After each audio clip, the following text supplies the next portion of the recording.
Chers amis, bonjour.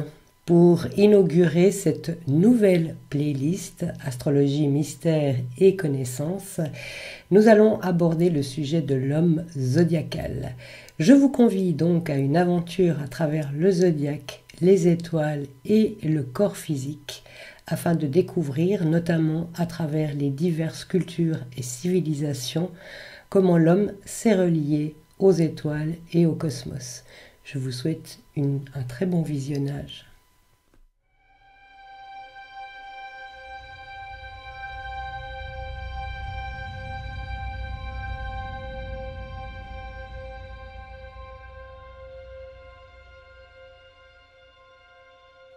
Et si votre corps était un temple construit par les étoiles? Depuis l'aube des civilisations, sages et médecins, mystiques et astronomes ont vu dans le corps humain un reflet du cosmos, un miroir vivant de l'ordre céleste. Depuis toujours, l'homme lève les yeux vers le ciel. Il y cherche des repères, bien sûr, mais aussi des signes, des messages, des échos. Il apprend à lire les étoiles comme des mots, les constellations comme des phrases et les mouvements célestes comme un langage oublié. Pour ces anciens, le corps n'était pas un simple assemblage de chair. Il incarnait une harmonie, une patrie céleste. Chaque organe, chaque souffle, chaque douleur même, semblait répondre à un rythme plus vaste.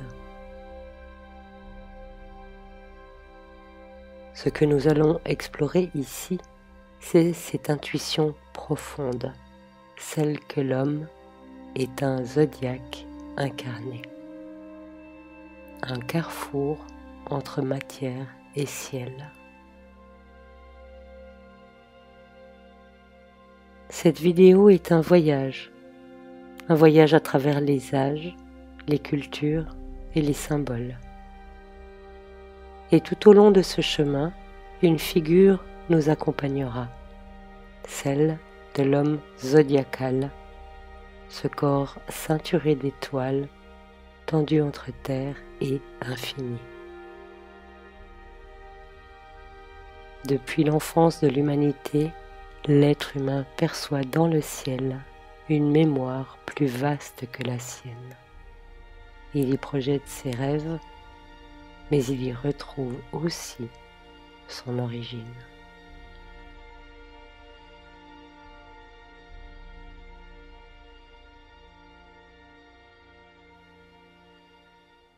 En Égypte ancienne, le corps est perçu comme un sanctuaire.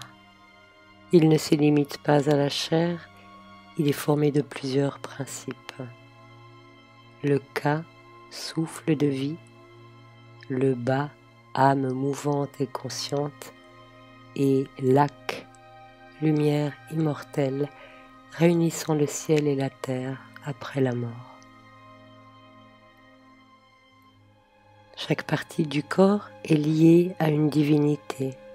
Chaque fonction vitale a une force cosmique.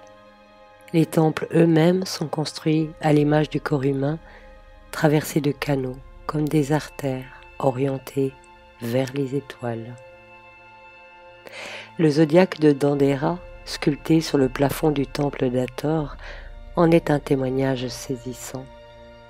On y trouve les 12 signes, les planètes visibles, les décans et des éclipses.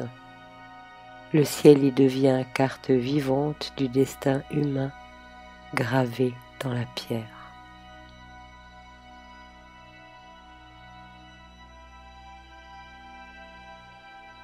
Bien avant les Grecs, les Mésopotamiens observent, consignent, interprètent.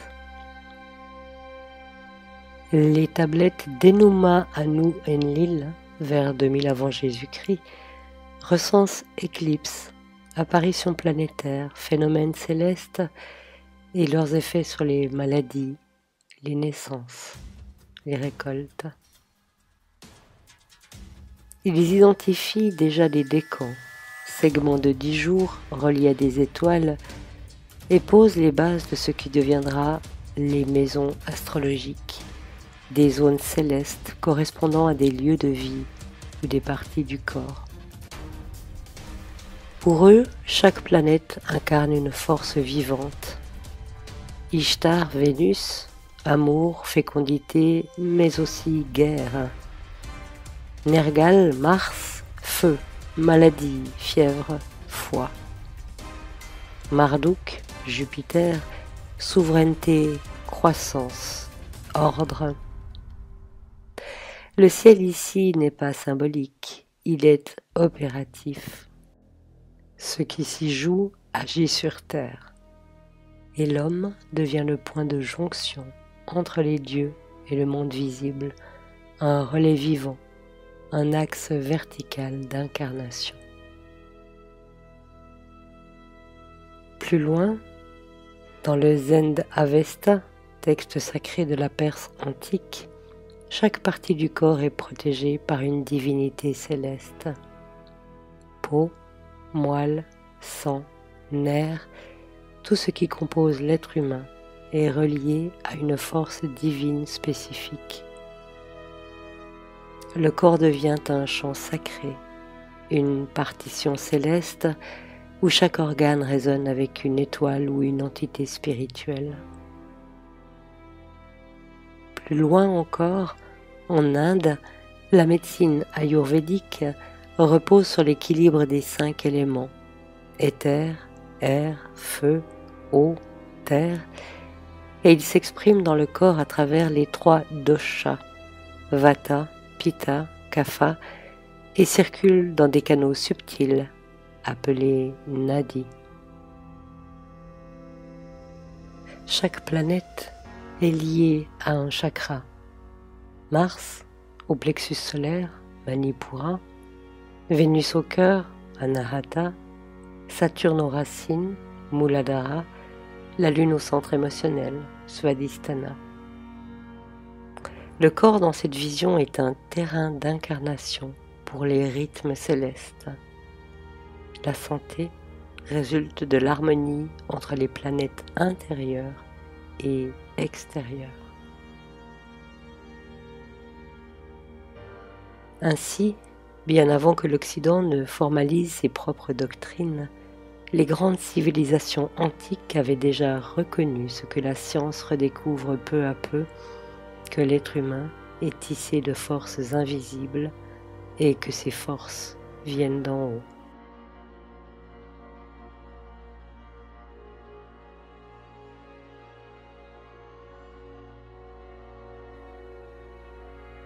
En Grèce, le corps humain devient un objet d'étude rationnel, mais sans être séparé du ciel. C'est ici que naît un nouveau lien entre médecine et cosmos, sous l'égide de grands penseurs, notamment Hippocrate, père fondateur de la médecine occidentale, qui ne dissocie jamais le corps des saisons, des éléments, du climat et, bien sûr, des astres. Il développe la théorie des 4 humeurs, fluides vitaux, associés à des tempéraments, des éléments et plus tard à des planètes. Le sang, chaud et humide, lié au printemps et à Jupiter. La bile jaune, chaude et sèche, liée à l'été et à Mars. La bile noire, froide et sèche, liée à l'automne et à Saturne. Et enfin, le flegme, froid et humide, lié à l'hiver et à la lune. La santé réside dans l'équilibre de ces humeurs. La maladie surgit quand une humeur prédomine ou est altérée. Déjà ici, on pressent que l'équilibre corporel est un reflet de l'ordre cosmique. Poursuivons avec Pythagore. Pythagore, quant à lui, ne sépare pas mathématiques, musique et spiritualité. Pour lui, le cosmos est nombre et le corps humain un instrument accordé sur les mêmes lois. L'homme est une corde vibrante, et cette corde résonne avec la musique des sphères. Le zodiaque devient alors une gamme céleste imprimée dans la chair.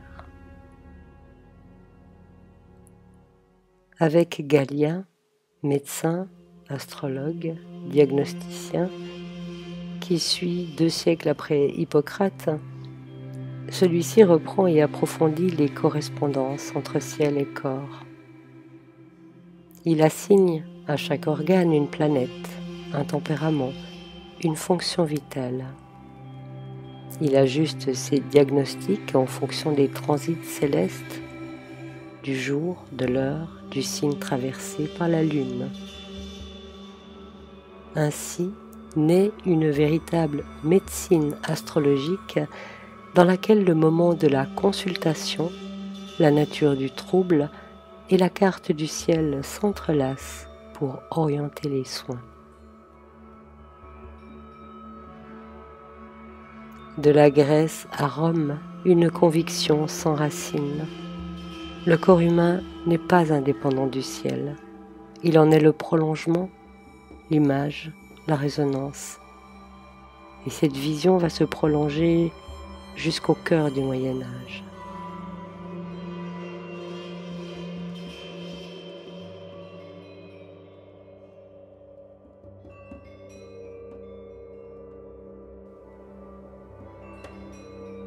Dans les manuscrits médiévaux, une figure revient sans cesse, l'homo signorum, l'homme des signes ou homme zodiacal. Il s'agit d'un corps humain, souvent nu, debout ou allongé, entouré des 12 signes du zodiaque. Chaque signe y est assigné à une partie précise du corps, le bélier pour la tête, le taureau pour la gorge, les gémeaux pour les bras, et ainsi de suite jusqu'au poisson pour les pieds. Parfois, les signes semblent tirer les membres comme des fils invisibles à la manière de marionnettistes célestes. Sur un almanach anglais du XVe siècle, une figure christique est debout, les pieds sur les poissons, le cancer accroché à la poitrine, les gémeaux suspendus au bras, au-dessus de sa tête, le bélier auréolé d'étoiles.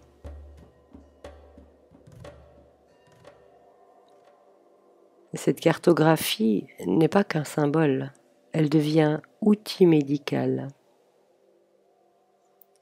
Les médecins, qui ne pouvaient être reconnus comme tels s'ils n'étaient pas astrologues, consultent des calendriers des saignées où l'on indique les jours favorables ou néfastes pour faire une incision sur telle zone du corps, en fonction du signe traversé par la lune.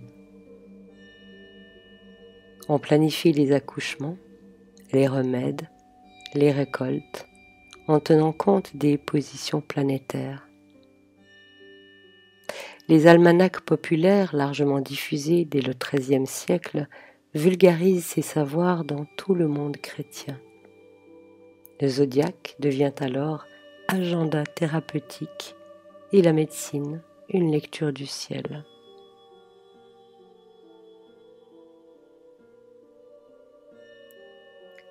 Bénédictine mystique, visionnaire et herboriste, Hildegarde de Bingen, née dans le XIIe siècle, mêle vision céleste et pratique médicale. Elle décrit le corps comme une symphonie d'éléments influencés par les étoiles, les saisons, les sons et les plantes. Ces traités associent le mouvement des astres aux vertus médicinales des herbes, à la qualité de l'âme, à l'équilibre des humeurs. Elle aurait elle-même dessiné un homo signorum, figure centrale de son approche visionnaire de la médecine.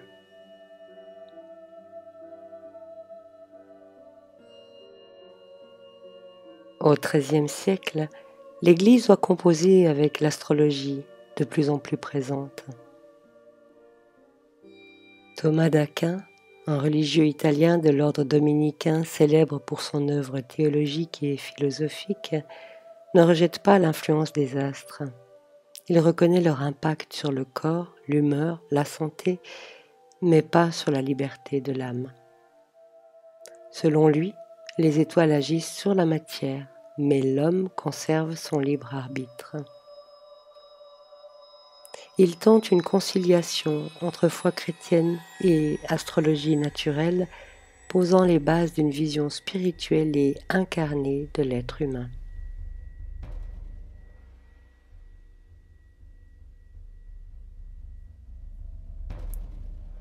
Au XVe siècle, un nouvel élan souffle sur l'Europe. Les anciens savoirs renaissent et se transforment. Marsile Ficin, traducteur de Platon, voit dans le corps humain une trinité, corps, âme et esprit, reflet direct de la Trinité divine.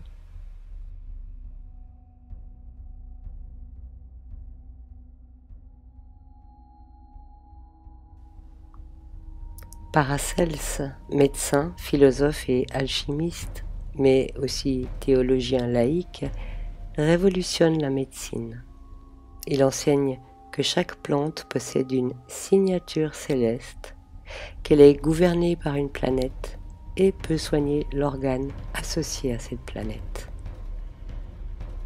Le romarin, par exemple, sous l'influence du soleil, vivifie le cœur. La prêle, liée à Saturne, renforce les os. Pour lui, tout ce qui pousse est un remède, à condition d'en connaître l'origine céleste.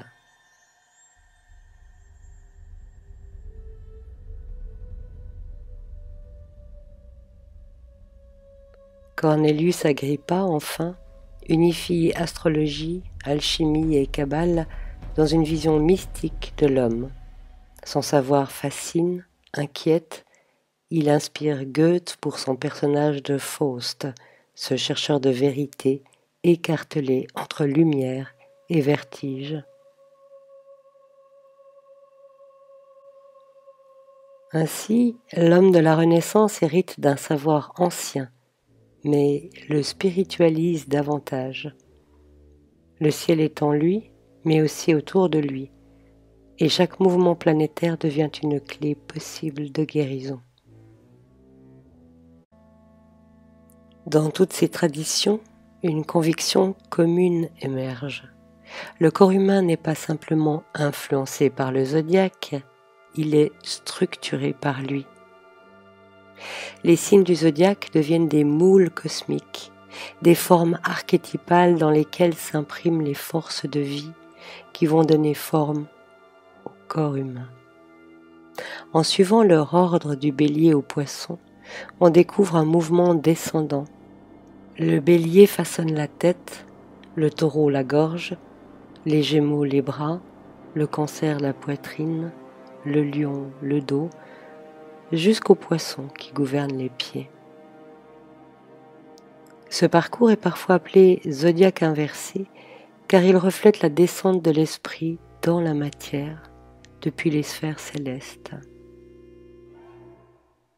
En effet, dans le monde spirituel, le je, ou soi supérieur, façonne son corps physique en tant qu'archétype ou plan architectural.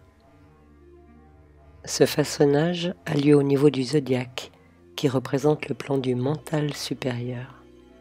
Puis, le je descend depuis les sphères spirituelles du zodiaque, après avoir choisi une date, un lieu, un ciel, une région, une famille, et dans cette descente, il attire à lui les éléments dont il aura besoin, liés à son corps astral. Le corps astral qui porte les émotions et les mémoires et qui se constitue à travers les sphères planétaires de Saturne jusqu'à la Lune, dans cette lente descente vers la Terre. Puis, le jeu attire à lui les énergies cosmiques de son corps éthérique qui donnera forme et vie au corps physique. Enfin, il pénétrera le corps physique qu'il s'est destiné afin d'émerger dans la densité terrestre. Mais cette incarnation ne s'achève pas à la naissance. Il faut du temps pour que le je habite pleinement tous les corps qui le constituent. À la naissance, le corps physique se développe grâce à l'hérédité et aux soins qui lui sont procurés.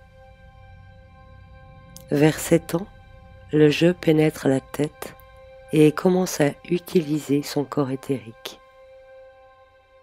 Vers 14 ans, le je pénètre la poitrine et éveille le corps astral. Vers 21 ans, le je pénètre les membres et le métabolisme, ce qui a pour effet d'éveiller une plus grande volonté. Ensuite, entre 21 et 42 ans, le je œuvre dans ces différents corps afin de les maîtriser, de les affiner, de les spiritualiser. Puis vient le mouvement inverse, une lente désincarnation où le je remonte vers sa patrie céleste. Dès 42 ans, le je se retire du métabolisme, ce qui a pour effet d'affaiblir le métabolisme. À partir de 49 ans, le je se retire de la poitrine et du système cardio-respiratoire, entraînant avec lui une partie des sentiments liés au corps astral, ce qui permet plus de détachement et une facilité à transmettre. Enfin, à partir de 56 ans, le je se retire de la tête, entraînant avec lui une forme de pensée spiritualisée dont découle plus de détachement vis-à-vis de soi et du monde et une forme de sagesse. Ou alors, il implique une forme de dégénérescence intellectuelle, de retour en enfance. Certaines traditions disent que lors de la mort, nous remontons les sphères, des pieds à la tête, des poissons au bélier, de la terre aux planètes, et jusqu'au zodiaque, jusqu'à l'origine. Notre corps peut ainsi être lu comme une carte du ciel inversée, un espace sacré dans lequel le cosmos s'est fait chair, et dans ce sanctuaire, le soin redevient une forme de prière.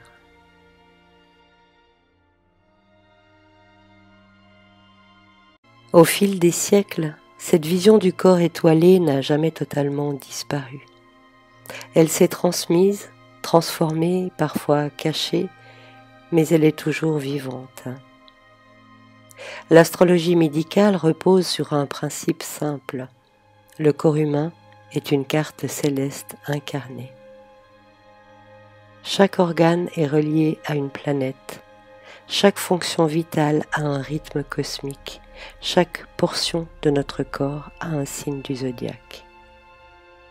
Le cœur résonne avec le soleil, le cerveau avec la lune, le foie avec Jupiter, les reins avec Vénus, les os avec Saturne.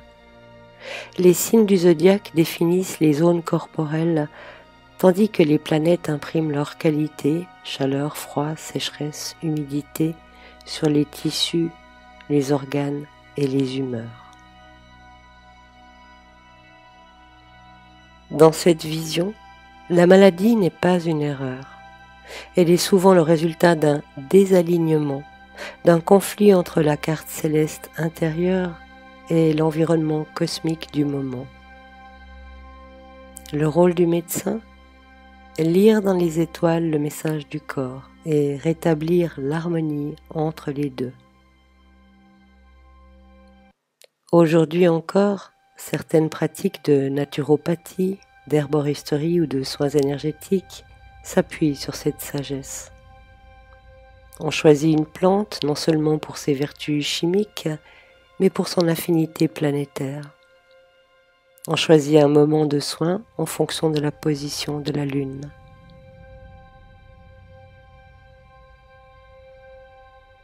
Ce savoir ancien, loin d'être périmé, nous rappelle une chose essentielle. Notre corps n'est pas une machine, c'est une orchestration subtile, un chant entre terre et ciel.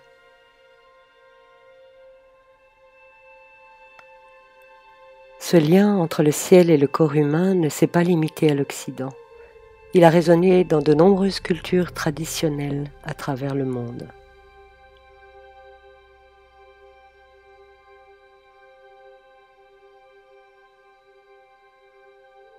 Chez les Nahuas et les Mayas, les glyphes sacrés comme Coatl le serpent ou Tecpatl la lame de silex étaient associés à des organes précis, dans un calendrier cosmique où chaque jour correspondait à un principe vital. L'être humain y était vu comme une manifestation rituelle des forces célestes dont les fêtes rythmaient le souffle. Chez les aborigènes d'Australie, le corps est traversé de nœuds de chant, des lignes de rêve, véritables cartes du territoire et du cosmos.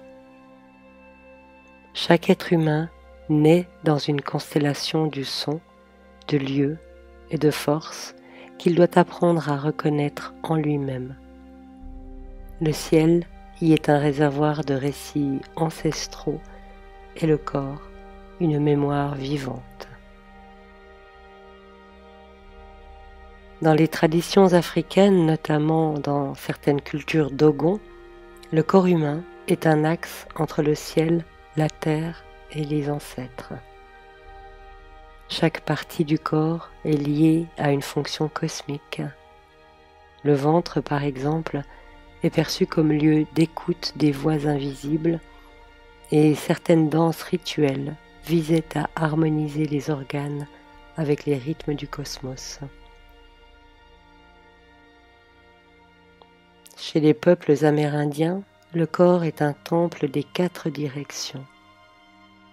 Chaque direction est associée à une couleur, une saison, un animal, un organe et un élément naturel. L'homme y est un relais sacré entre la terre-mère et le grand esprit, et tout déséquilibre corporel est d'abord vu comme une rupture de lien avec l'ordre cosmique. Ainsi qu'on parle de constellations, de glyphes, de nœuds de chant ou de totems, une même idée traverse ces cultures. Le ciel n'est pas un ailleurs, il est un dedans, et le corps humain en est la parole visible.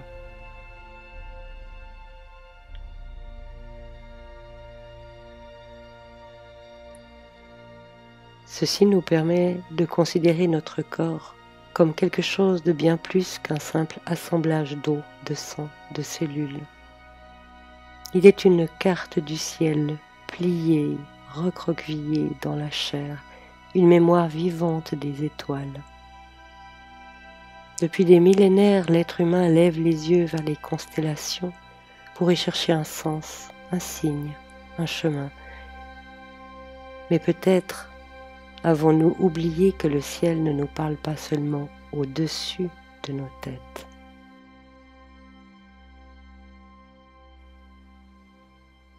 Il nous parle à travers notre peau, à travers notre souffle, à travers nos douleurs, à travers nos élans. Peut-être chaque battement de cœur est-il réellement un écho du soleil. Peut-être que nos mains, nos vertèbres, nos organes ne sont que les reflets intérieurs d'un firmament oublié. Oui, nous sommes faits de poussière d'étoiles, mais aussi de formes, de rythmes, de forces cosmiques. Le zodiaque ne nous influence pas de l'extérieur, il nous structure, nous façonne, nous habite.